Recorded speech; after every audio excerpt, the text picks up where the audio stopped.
was a 21-year-old university student when I was raped. And the best way that I can describe that rape is it really felt like a death. And not just for me, but I think for my family and my friends as well. She's absolutely not my rapist child.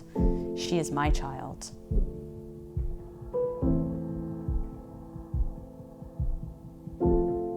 I became someone unrecognizable to myself. I went from being a really happy, optimistic, energetic human being to being a shell of myself.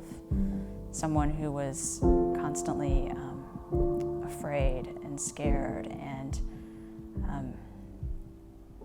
I just remember it being a real battle, just even getting up every day, let alone going to class.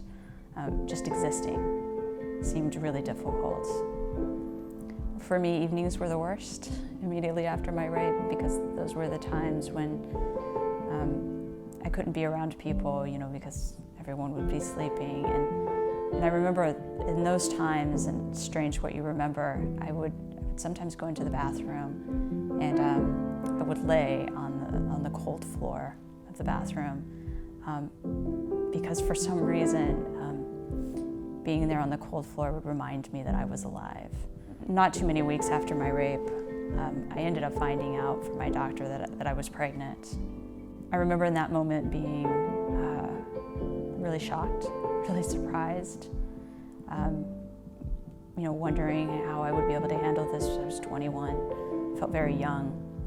I remember the woman who was in the room with me performing the sonogram, she checked, and what she was looking for looked fine. But as she was kind of scanning over me, she said, "Oh my gosh, do you know that you're pregnant?"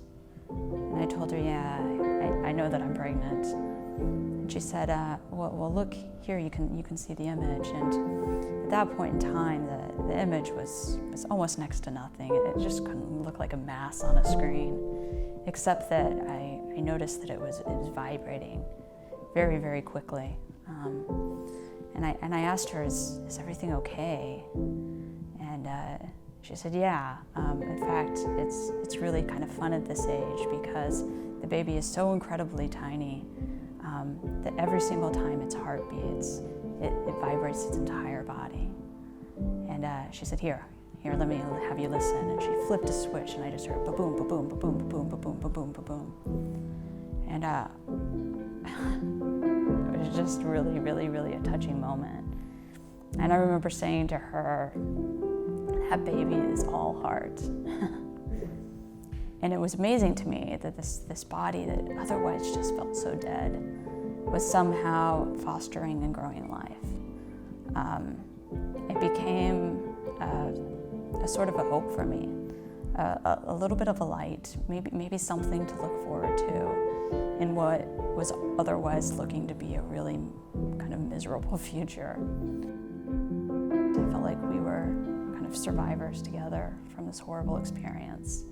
And so I made the decision to not only give birth to, but also to raise my child. And so in October, I gave birth to a beautiful little girl. Fall is always my favorite time of the year because of that. She learned a couple of years back, when she found out where babies came from, she had a really important question for me. And that was, Mom, you've kind of told me all my life that the reason why I don't and haven't ever met my father is because he hurt you. And so if he hurt you, my question for you is, why did you do that with him such that I could be born? Really powerful question.